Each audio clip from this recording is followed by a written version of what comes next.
بعد اختفاء فرق عربية مختلفة من الساحة، اختفت فرقة ميامي. من وراء هذه الاختفاءات؟ ومن هي الجهة المستفيدة من اختفاء هذه الفرق؟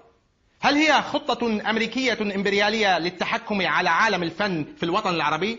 أم هي جهة خفية لا تريد للناس الاستمتاع بالموسيقى والرقص؟ هذه التساؤلات وغيرها نطرحها هنا الساعة 9 بتوقيت ميامي على برنامج استفزاز ضيف.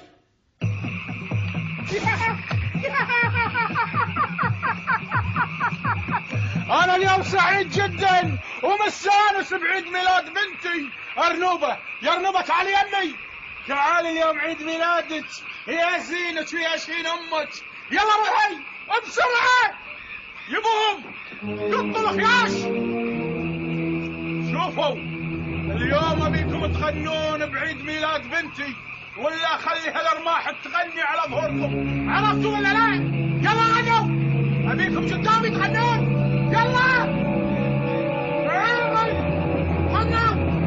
يلا يلا. وين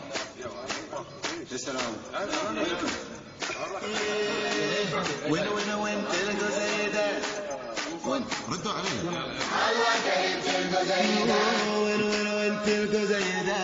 الله كريم تلقوا زي ده.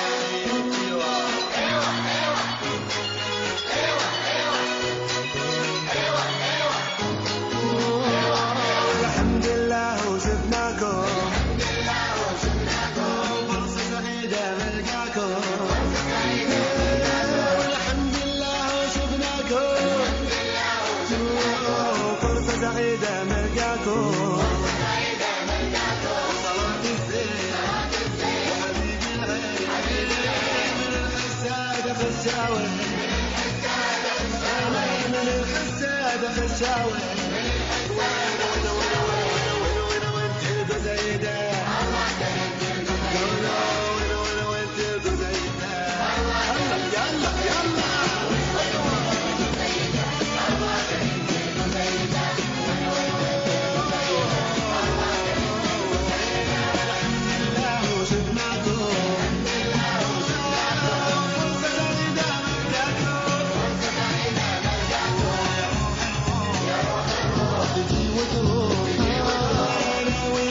وين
أسماء أزرق يلا أيوة أزرق يلا يلا